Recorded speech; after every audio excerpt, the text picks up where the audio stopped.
I want to say, but before we talk about the forceful deportation, for Israel has been deporting, as I told you, almost from the beginning, but it has mostly deported from 2014 till now over 20,000 people. Most of these people, and it's really, really important to understand that Israel is claiming that it's not deporting, and it claims that it's not deporting to the countries that they have escaped from. We have information signed by the government. We asked for freedom of request or whatever. We have information that most of the people have been deported to Sudan and to Eritrea. We have 6,000 people deported to Sudan and over 2,000 or 3,000 people deported to Eritrea. We know that they have not been deported directly. They've been deported by the fact that, you know, Israel put them on business or commercial airlines. They've been flown to either Jordan, Egypt, Turkey, and from Turkey they've been sent to Sudan and Eritrea or Addis Ababa, and from there they've been sent to their countries. We know of a lot of people that arrived to Sudan, and on the day that they arrived, they've been murdered. We know about a lot of people that arrived to Sudan, and in the airport they've been catched, they've been tortured, some of them been killed, and some of them live under fear of being killed. I mean, after they've been tortured for many months or being raped or whatever it was, they're released, but they're all under surveillance all the time. So people that live in Israel are in extreme danger because Sudan sort of sees us as an enemy state, even though we know that they're unofficial warming up between Israel and Sudan. But in general, Sudan uses the fact that these people have been to Israel as they are worthy of death. They are traitors, they are espiers, whatever. So sending to Sudan is extremely dangerous. Sending to Eritrea is even more dangerous. We know that there are a group of people that pay the 2% to the Eritrean government, and they are so-called supporters. Of course, they're not necessarily supporters. They have family in Eritrea and they're afraid. But when they are sent to Eritrea, they are given unofficially, they're given 2 or 3 months to stay to Eritrea, to say hello to their families, to bring in foreign money, and to leave Eritrea. They cannot stay in Eritrea. If they stay in Eritrea, they are being taken forcefully again to be into the army or to whatever. The other group that is resistant to the Eritrea government, that do not pay the 2%, they disappear. Nobody knows what happens to them. Their families in Eritrea don't know. Their friends here, nobody knows what these happen to these people. We don't even have one account of somebody that was deported, and we know that he was an opposer to the government, and we don't know anything about them. So Israel has been deporting, and Israel has also been using this system of, I call it the revolving door, through Uganda and Rwanda and Uganda. And we know that I've been to Uganda, and I have testimonies from people, from over 25 people in Uganda and over at least 10 or 15 people in Europe that did the whole journey. We know that they are being, once they reach Rwanda, and the same thing with Uganda, they're being met inside the airport before they even go to the before they even show their passport to anybody. They're being met by smugglers. These smugglers are not just general people that come to the airport to deal with refugees. These are people that have the authority to do it. They have the names, the lists, and the pictures of the people that have been sent to Israel. I mean, each day there's a shipment. Each day these people meet them. They take them. We know that they take them in Rwanda. They take them to a villa in Kigali, where they're being kept between 24 hours and 48 hours. And we know that after that they're being smuggled outside of the country, where they have to pay it. They're smuggled to the border from Uganda, and then on the border of Uganda, the smugglers from the other side meet them. They take them to Kampala, and the same system happens all over there. Rwanda does not have even one refugee. There's talk about 7 refugees. We don't know who these 7 refugees is. I have to say that one of my testimonies, one of the Eritreans that I met in Uganda, told me that he succeeded leaving the villa in Kigali. He went to the UNHCR. It's a posh neighborhood. The villa is in a posh neighborhood, and the UNHCR sits in this neighborhood. And he convinced the cook there, the Rwandan cook, to tell him where the UNHCR is and to help him get out of the villa. He reached the UNHCR and he told the UNHCR, "I'm a refugee from Israel, and my travel document has been taken, and they are going to smuggle me, and I do not want to be smuggled. I'm afraid of this." And the UNHCR did not know what to do with him. They were like, "We can't help you." They gave him one night in a hotel, but they actually advised him to return to the smugglers, and he had nothing to do. So he did return to the smugglers, and he was smuggled to Uganda. There, I met him. In Uganda, there's the same system where people arrive in Uganda. Again, officials meet them in the airport. They're not dressed as officials, but we know they must be officials because it's systematically, it's day by day, and they meet them inside in the airport where a normal citizens cannot enter. And again, they take their travel documents and they bring them to certain hotels. I have the pictures of these hotels, and in these hotels they are met by the smugglers again, and the smugglers push them. They don't push them forcefully like they do in Rwanda, but they push them outside of Uganda. They tell them it's dangerous, which is true, and they tell them that they don't have any paper and there's nobody to protect them, and they won't be able to find work, and therefore they should be smuggled out of Uganda. Most of them are afraid, and they're right to be afraid. Just a few manage to stay in Uganda, and they too are haunted constantly by the smugglers. The smugglers know where every move they make, they know where they live. They come sometimes and they push them even within Uganda. They try to convince them to leave.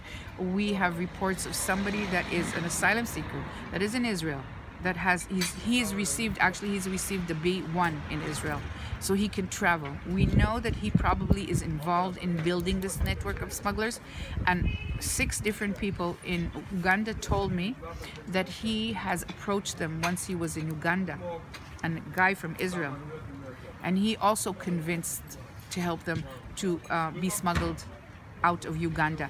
When I was in Uganda, and me and my partner, we met with a group of Sudanese.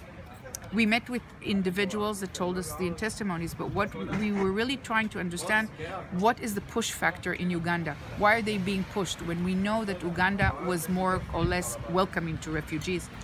We met with a group of Sudanese that were not only from Israel in order to try to understand the difference between somebody that comes from Israel and somebody that comes from Sudan directly. These are people that knew us. These are people, some of them knew me in Israel. These are people that knew us through my activity. And we had a situation where we were not aware of. The smugglers came to this meeting and they sat there, just not far from me and my partner, and they took pictures of us. We were not aware of the fact that they were smugglers, and the people around us could not say a word. That just shows you how afraid they are. These are Sudanese that are involved in the smuggling system, and the people there had to keep quiet. Later on, they came to our hotel and they told us we couldn't speak because the smugglers were there. So you have to understand, even in Uganda, these people are afraid of the smugglers, of people that are smuggling them. When I came back to Israel, I heard, of course, more information about these individuals and how they are involved with the Hagira, with the immigration. So the picture is that these people are probably very involved. They're giving the Hagira information. They are telling them who doesn't have a visa, and we heard a lot of testimonies regarding that issue. So Israel has been all this time, and to continue the journey that people do later on, I went to Europe to collect the testimonies. So the journey, the revolving door from Uganda, Rwanda, pushes them to Juba in South Sudan, and it's dangerous for them because we know there's a civil war. And then it pushes them, and all the way they have to pay for everything. Every stop, every soldiers, every militia, they always have to pay. Then they pushes them from Juba to Khartoum, which is of course extremely dangerous for everybody who's been to Israel. And then they push them through Khartoum. They actually gather them in big warehouse outside of Khartoum, and they push them through the journey through the Sahara to Libya. It's important to understand that this journey is very, very dangerous. Most of the people die in this journey in the Sahara. First of all, they're being the people that smuggle them actually call attackers, call militia groups, and call people, and they're being, again, beaten, raped. They're taking whatever money they have. They're being treated very badly, and a lot of them die in the desert. They die in the desert both because of these attacks, but they also die in the fact that even though they pay the smugglers, they have no food, and with the water, the smugglers always put petrol in the water, so they would drink very little water. So these people die in the desert. A lot of them die in the desert. You also have the groups in the desert, the militia that comes, they had Daesh, the ISIS. We saw pictures of refugees that I personally knew one of them, and their heads were beheaded with another group of Christians. So they're all facing these dangers. Once they enter Libya, before they enter Libya, they're also faced with danger by the Chad militias, because sometimes the Chad, they see them as actually, commodity. So They're being taken away from the smugglers, and then the smugglers have to rebuy them, and back and forth. And actually, it's not the smugglers that are rebuying them. They have to pay the smugglers to rebuy them from the Chad. So it's really crazy. And then they reach Libya. In Libya, there's this system of warehouses, where each warehouse wants to get its own cut from these people. So they're being put in these warehouses. Sometimes they're being put in for like a few days, sometimes for weeks, and sometimes for months. These warehouses, they're being treated very, very badly. They told me that, I have pictures from there, they told me that they cannot lie on their back even. They have to stay on their side even if they're being beaten there. The women are being raped there. They're being starved there. A lot of people saw other people die in the warehouses. Now, the idea of the warehouses, again, as I said, to extract more money out of them. So sometimes they find themselves being sold from one warehouse to another, even though they paid the smugglers to reach Libya in order to travel to the sea. I also want to remark that the issue about some of them do not want to cross the sea. Some of them are afraid and want to stay in. They said once they left Africa and being brought back to Africa, sometimes they think perhaps it's better for them to stay in Africa. But they are actually, I call it like it's like they're being pushed. The minute they land in the airport in Rwanda, Uganda, they're actually being pushed without any, they don't make their own decisions. They're being pushed. It's not like people think, they want to reach Europe. Some of them do want to reach Europe, but some of them don't want to reach Europe. Some of them are too frightened, and they know what's what's going to happen on the way. And then once they finish extracting the money from them in the warehouses, sometimes they put them on boats. Of course, we heard about the people that drown in the boats. I have testimony of a guy that was on a boat, and he had another boat beside him, and he saw 450 people drown in front of his eyes, children, people. People told me in Europe, we left Israel 10 people, we reached Europe 3. 7 people died on the way. And the issue with Europe, of course, is we know that what happened till recently is that these people were pushed on boats that were not capable to carry them, neither the amount or neither petrol or whatever. And we know that what happened is that Europe saved them. The private people or how do you call it, commercial ships that had to save them. So we know that was a process that happened.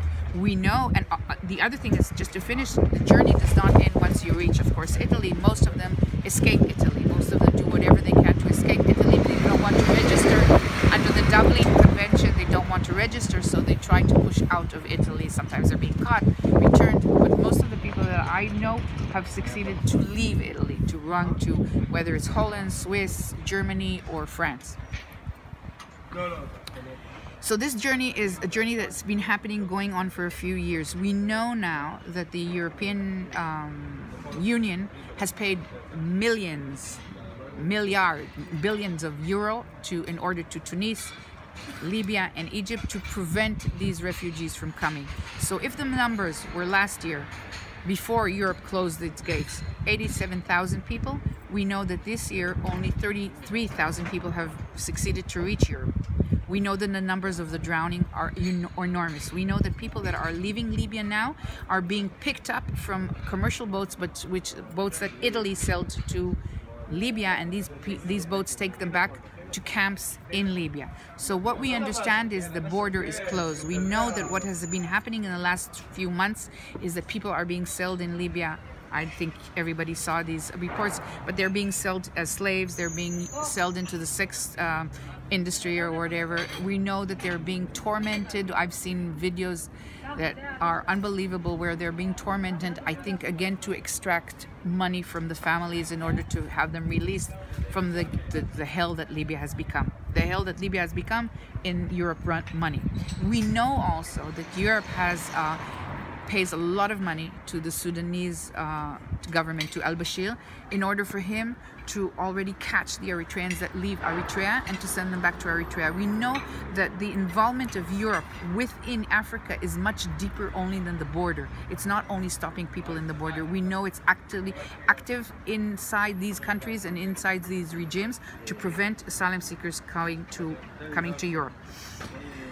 Now we know that since we know this, and the other thing is that Israel has, since March 2050, decided that it's not successful in deporting enough people. 20,000 people out of a community of 54,000 people is not enough for Israel. Israel wants to deport everyone.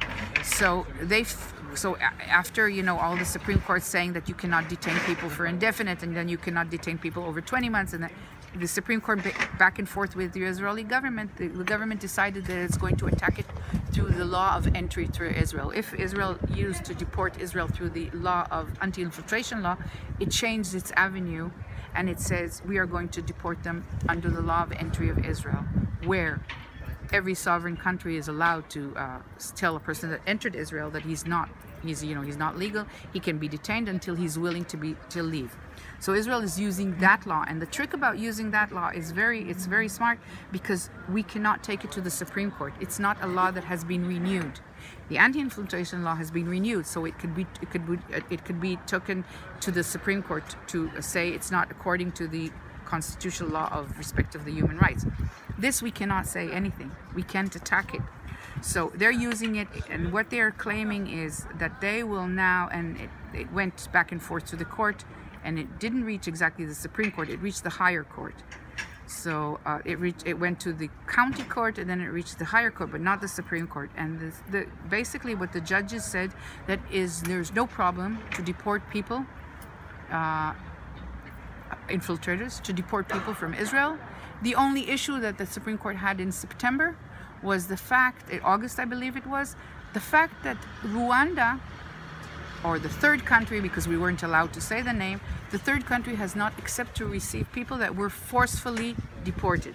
And actually, when the Supreme Court justices said that to Netanyahu, she actually mapped away from him to solve this issue, because she told him basically, we don't mind, you can deport them, it's fine for us as a state, you can deport these people, but you don't have the agreement of the country receiving on the other end. So what Netanyahu did, so-called, we did not see this agreement, and this is what we're trying to struggle now with. Netanyahu said, I've met with Paul Kagame in the UNHCR, in the UN convention, and he said it's fine, you can deport people even if they resist it, even if they don't agree to be deported. What Rwanda and Uganda are getting in exchange? I believe we're not completely sure. Okay, nobody's telling us. We believe that as Rwanda and Uganda, you know, there's all these committees in the UN where Uganda and Rwanda, we know that Rwanda is creating many crimes. We know that there's a list of crimes. We just now appealed for something about Rwanda. We know that it's involved in stopping its activists. We know that it's prisoning people. We know it has secret prisons. We know people are being tortured. We know Rwanda does a lot of many things. Rwanda does not want to be put on the spot in the UN. It needs Israel to back it up. And we see that Israel is warming up with all the African countries. We believe that there's a lot of arms treaty going back and forth. And we believe that Israel has, asked Rwanda and Uganda to be their garbage dumping area of asylum seekers. And I think what Israel told them, promised them, first of all, the negotiations and the agreements were secret. Nobody knows exactly what they were. But I think the idea was that Israel told them, do us a favor, we want to get rid of our, but you won't have to deal with these refugees. They'll be pushed out, as we see they are. With Uganda, it's even more, the question mark is even bigger, because Uganda's pride is on the fact that it's the only nation in Africa that is accepting refugees. And we know that Uganda is very corrupt. And we know that it has 60% of unemployment. And we also know that Uganda is receiving money for each asylum seeker that is registering in the UNHCR. We also know that in Uganda, the UNHCR sits under the office of the Prime Minister. It's not independent. So an asylum seeker that reaches Uganda cannot go to the UNHCR independently as he can here. Not that they help much here, but he can't do that. He has to go through the government. And normally what happens is that they go to the government, they receive a piece of paper, and the UNHCR pays Uganda for each asylum seeker or each refugees they accept. Why would they not accept 3,000 refugees from Israel? What's the business with Israel? There are only 3,000. When I was there a year ago, there were like almost 500,000 refugees. Now we know there are 1.5 million of refugees from South Sudan. So we know that Uganda is full with refugees. We're wondering what's the problems with 3,000 refugees from Israel. I believe that there's agreement that Israel does not want these people to stay in Uganda. They do not want their testimonies. They do not want their voice to be heard. Israel wants to actually push these people either to their death or just to disappear. Another interesting thing is nobody in Israel has the list of names of people that have been deported. We do not know the names of people that have been deported. We have our friends, we have people I met, but we do not have a list saying that these are all the people that have been in Israel, lived in Israel, and have been deported. And I don't know if I have to emphasize how wrong that is. You can't follow them. You can't follow them, exactly.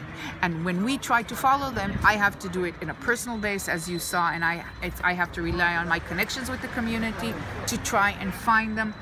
Sometimes the community meets me, but does not want me to publish the fact that I met with this or this person. The community does not want to give me, sometimes they give me names, but it won't allow me to publish the names of people they know that died. Sigal, last question. Now, in 3 months, the asylum seekers, they have to decide if to leave voluntarily or to go to prison. Okay. Can you give us also numbers? First, first we have to talk about who are the people that are first going to be under this idea. The government at this point can't for many reasons. It doesn't have enough money, and it doesn't have this dump yard to just trash all the refugees as the image will go.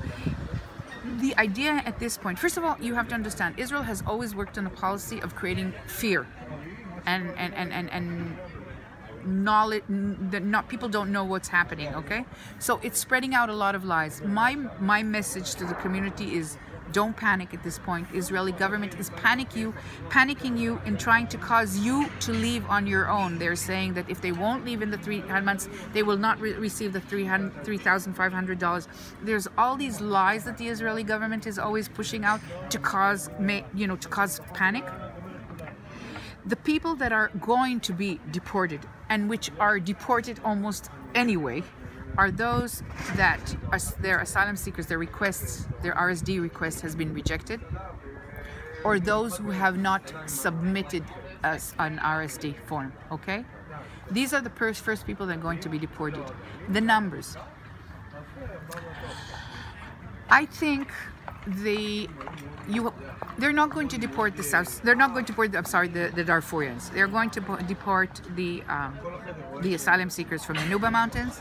They're going to deport asylum seekers from the Blue Nile.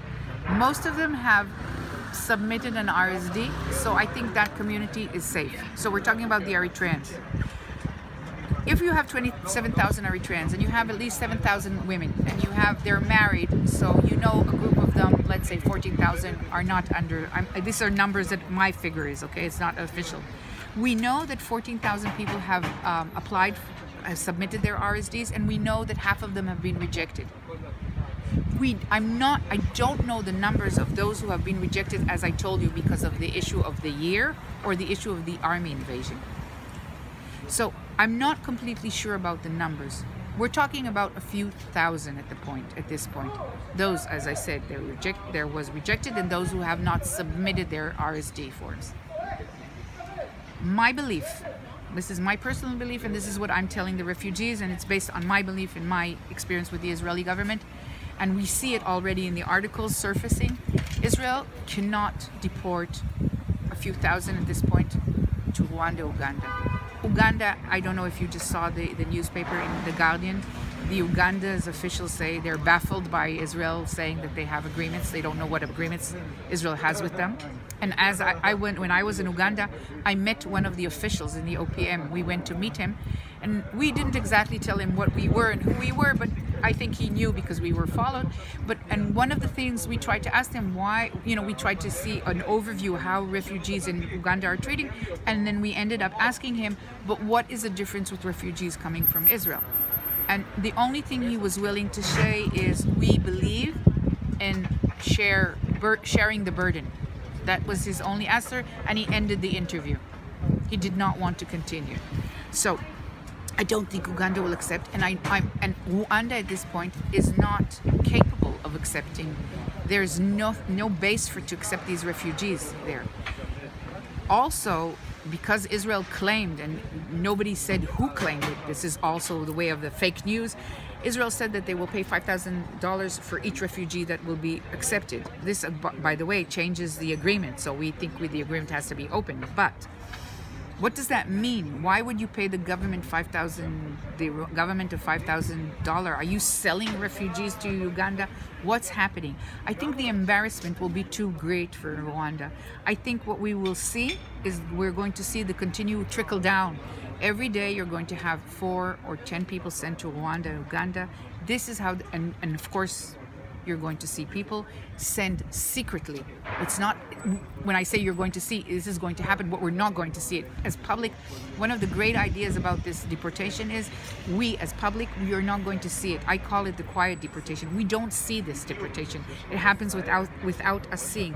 It happens when people break down in Saharonim or in Chulot and they sign. It happens when people break down quietly at their home and go and sign and go in the next day and leave in the airport. I hardly know who's going to leave. I met a few people that are going to leave, but that's pretty rare. They're not telling anybody. They're ashamed, they're afraid. They're also afraid of what might happen to them, so they keep quiet. So people are going to continue to break down because there's so many other laws in place creating a situation where it's difficult for them to maintain their lives here. The 20% law, the way they're closing all the offices where they can renew their visas. There's only one now in Eilat and one in Tel Aviv. So somebody from Beersheba has to come with his children at 4 o'clock in the morning. He has to stand out in this weather or in the rain to renew his visa every month or two. Now, the fact that they are not going to renew the visas, okay? They are going to do anything in their power to create life to be extremely difficult because they're also finding employers. They're also not renewing visas. So they're going to create a lot of situations on the ground that's going to be impossible for the asylum seekers to stay here. Asylum seekers are going to break and leave. The reason now they're not breaking is because of the bad news that's coming from Libya. It's truly impossible. So some of them are staying here in very bad conditions. They're jamming themselves back into like 4 or 5 families in 2-bedroom apartments. Some of the women unfortunately had to go back to be, not go back, but they've been raped in the Sinai Desert, and now they have to be prostitutions. They have to work in prostitution in order to maintain their livelihood of their children. So Israel is going to continue doing all these things that are quietly creating a lot of difficulties for the asylum seekers to stand their ground and to stay here. They're probably going to send a few people to Saharonim for indefinitely, and it's probably not going to end up working, or maybe these people will break and go. But this is how it's going to happen. This is the way the system is going to work.